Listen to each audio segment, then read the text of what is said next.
जय भोलेनाथ। आप सभी का हमारे YouTube चैनल पर हार्दिक स्वागत है। शिव महापुराण कथा में आज से आप रसपान करेंगे शतरुद्र संहिता का, जिसमें आज भगवान शिव के सद्योजात, वामदेव, तत्पुरुष, अघोर और ईशान नामक 5 अवतारों का वर्णन आप विस्तार पूर्वक सुनने वाले हैं। अगर आपने इससे पहले के अध्याय नहीं सुने हैं तो प्लीज़ जरूर सुनिएगा। आइए सबसे पहले वंदना करते हैं भगवान शिव की, जो परमानंदमय हैं, जिनकी लीलाएं अनंत हैं, जो ईश्वरों के भी ईश्वर, सर्वव्यापक, महान, गौरी के प्रियतम तथा स्वामी कार्तिक और विघ्नराज गणेश को उत्पन्न करने वाले हैं। उन आदिदेव शंकर की मैं वंदना करता हूँ। इस प्रकार भगवान शिव की वंदना करने के बाद शौनक जी ने कहा, हे महाभाग सूत जी, आप तो पुराण कर्ता व्यास जी के शिष्य तथा ज्ञान और दया की निधि हैं। इसलिए अब आप शंभु के उन अवतारों का वर्णन कीजिए जिनके द्वारा उन्होंने सत्पुरुषों का कल्याण किया है। तब सूत जी महाराज बोले, हे शौनक जी, आप तो मननशील व्यक्ति हैं, इसलिए अब मैं आपसे शिव जी के उन अवतारों का वर्णन करता हूँ। आप अपनी इंद्रियों को वश में करके सद्भक्ति पूर्वक मन लगाकर श्रवण कीजिए।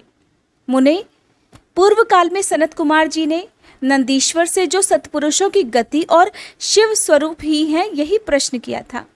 उस समय नंदीश्वर ने शिव जी का स्मरण करते हुए उन्हें इस प्रकार उत्तर दिया था कि मुने, वैसे तो सर्वव्यापी सर्वेश्वर शिव के कल्प कल्पांतरों में असंख्य अवतार हुए हैं, फिर भी इस समय मैं अपनी बुद्धि के अनुसार उनमें से कुछ का वर्णन करता हूँ।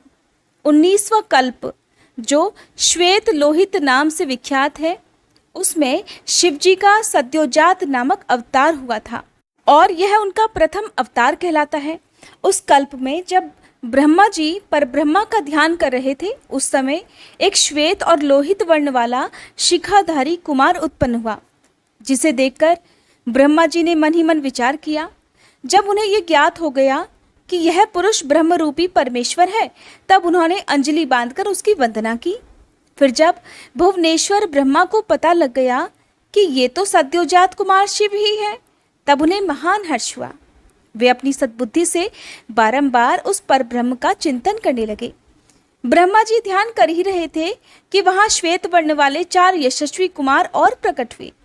वे परमोत्कृष्ट ज्ञान संपन्न और परब्रह्म के स्वरूप थे। उनके नाम थे सुनंद, नंदन, विश्वनंद और उपनंदन। ये सब के सब महात्मा थे और ब्रह्मा जी के शिष्य हुए। इनसे यह ब्रह्मलोक व्याप्त हो गया। तदंतर सद्योजात रूप से प्रकट हुए परमेश्वर शिव ने परम प्रसन्न होकर ब्रह्मा जी को ज्ञान और सृष्टि रचना की शक्ति प्रदान की। इस प्रकार सद्योजात नाम का ये पहला अवतार हुआ। उसके बाद रक्त नाम से प्रसिद्ध 20वां कल्प आया। उस कल्प में ब्रह्मा जी ने रक्त वर्ण का शरीर धारण किया था। जिस समय ब्रह्मा जी पुत्र की कामना से ध्यान कर रहे थे, उसी समय उनसे एक पुत्र प्रकट हुआ। उसके शरीर पर लाल रंग की माला और लाल ही वस्त्र शोभा पा रहे थे। उसके नेत्र लाल थे, वह आभूषण भी लाल रंग के ही धारण किए हुए था।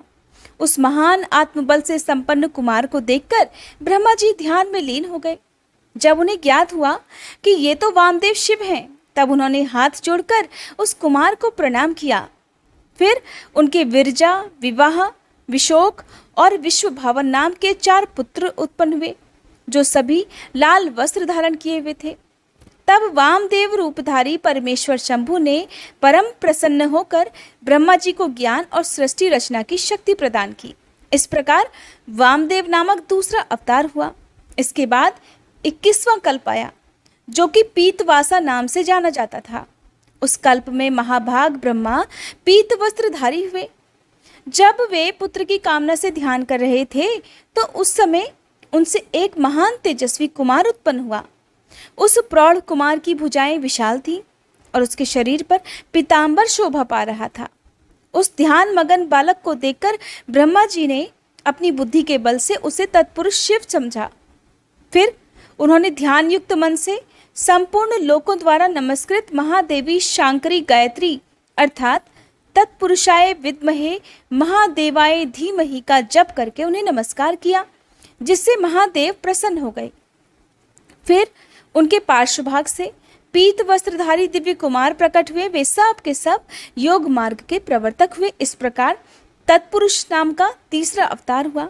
फिर स्वयंभू ब्रह्मा जी के उस पीतवर्ण नामक कल्प के बीत जाने पर पुनः दूसरा कल्प प्रवृत्त हुआ। उसका नाम शिव था। जब 91 की दशा में 1 सहस्त्र दिव्य वर्ष व्यतीत हो गए, तब ब्रह्मा जी प्रजाओं की सृष्टि करने की इच्छा से दुखी होकर विचार करने लगे। उस समय उन महातेजस्वी ब्रह्मा जी के समक्ष एक कुमार उत्पन्न हुआ। उस महापराक्रमी बालक के शरीर का रंग काला था।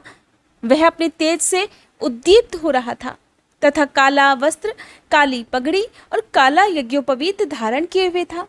उसका मुकुट भी काला था और स्नान करने के बाद अनुलेपन चंदन भी काले रंग का ही था। उन भयंकर पराक्रमी महामनस्वी देव देवेश्वर अलौकिक कृष्ण पिंगल वर्ण वाले अघोर को देखकर ब्रह्मा जी ने उनकी वंदना की।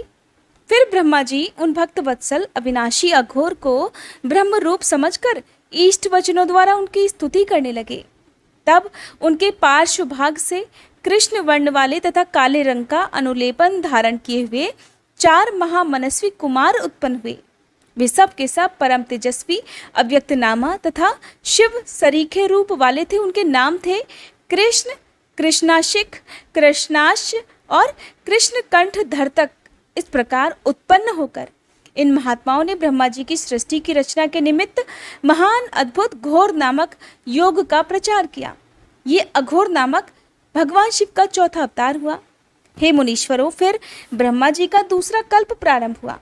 वह परम अद्भुत था और विश्वरूप नाम से विख्यात था। उस कल्प में जब ब्रह्मा जी पुत्र की कामना से मन ही मन भगवान शिव का ध्यान कर रहे थे, उसी समय महान सिंहनाद करने वाली विश्वरूपा सरस्वती प्रकट हुई और उस प्रकार परमेश्वर भगवान ईशान प्रादुर्भूत हुए, जिनका वर्ण शुद्ध स्फटिक के समान उज्जवल था, जो समस्त आभूषणों से विभूषित थे।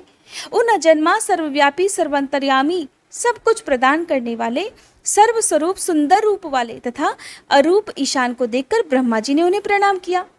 तब शक्ति सहित विभु ईशान ने भी ब्रह्मा जी को सन्मार्ग का उपदेश देकर 4 सुंदर बालकों की कल्पना की।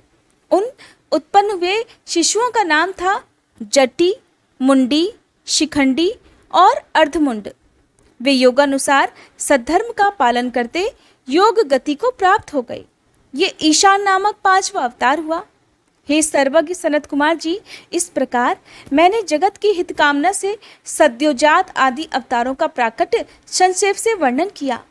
उनका वह सारा लोक हितकारी व्यवहार यथार्थ तथ्य रूप से ब्रह्मांड में वर्तमान है।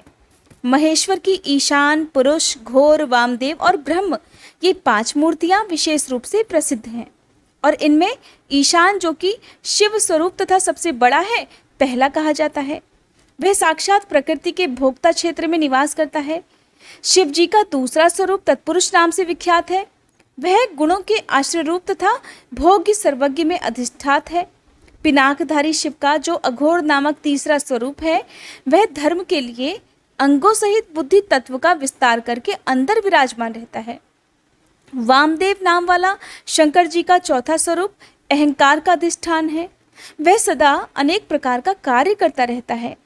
विचारशील बुद्धिमानों का कथन है कि शंकर जी का ईशान संज्ञक स्वरूप सदा कर्ण, वाणी और सर्वव्यापी आकाश का अधीश्वर है और महेश्वर का पुरुष नामक रूप त्वक, पाणी और स्पर्श गुण विशिष्ट वायु का स्वामी है।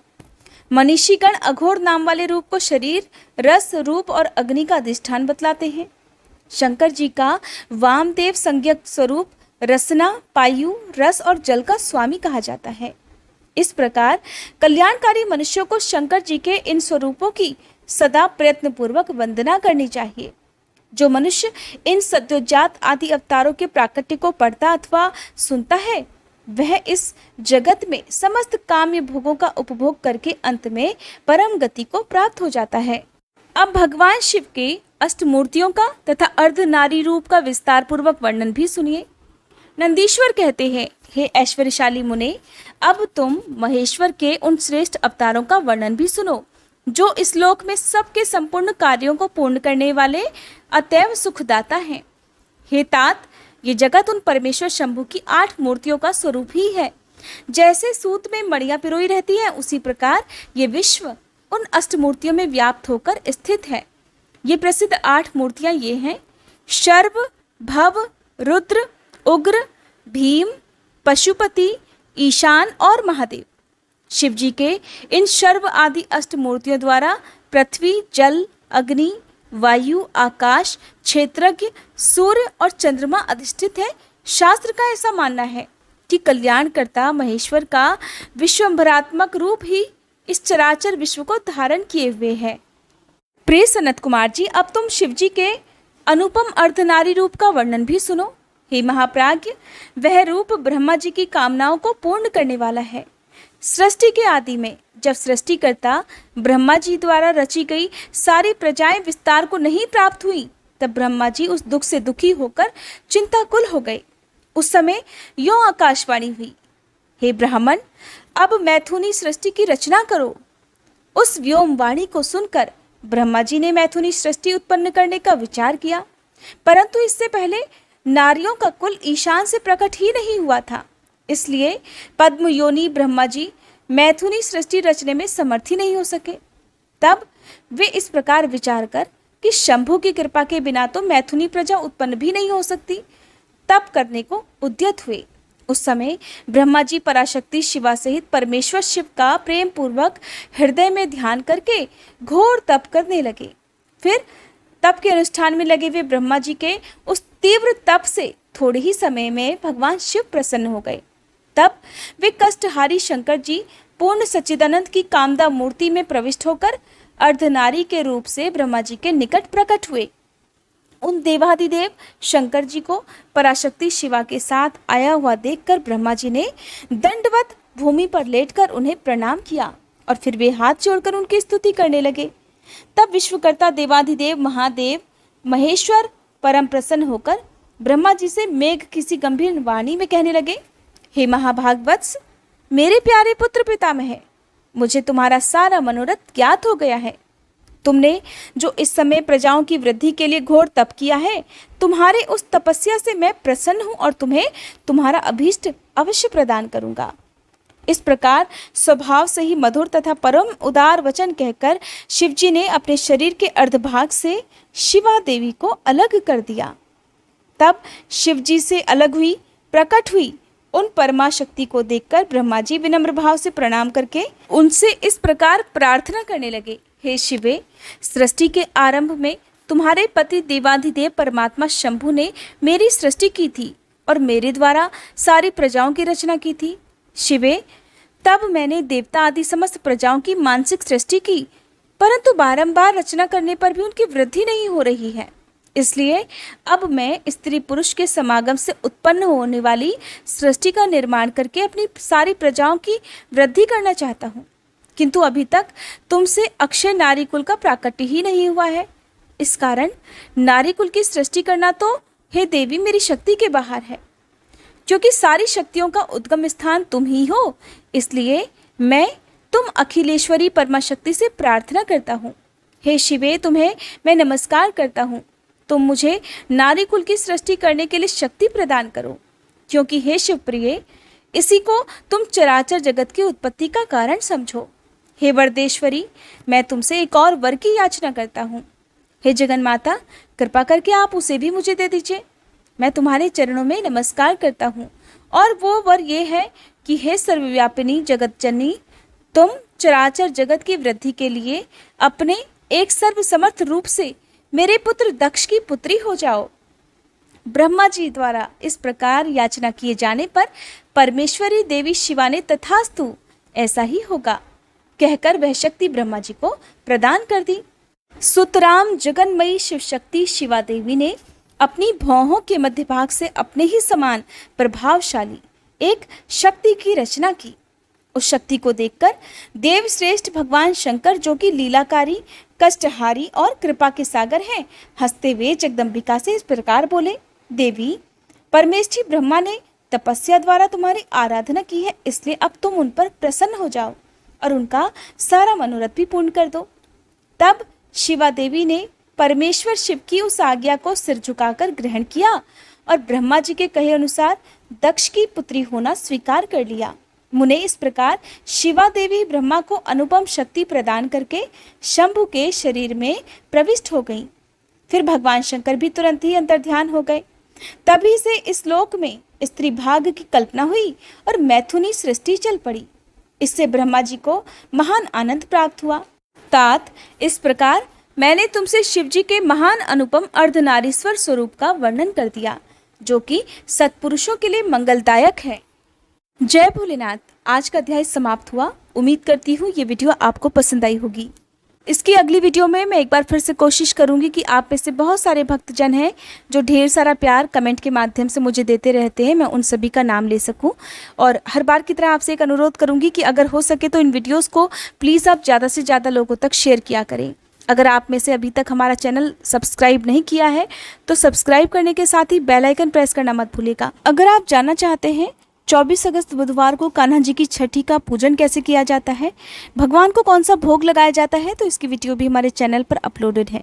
उम्मीद करती हूँ आज आपने हमारे चैनल पर भागवत कथा का रसपान भी किया होगा।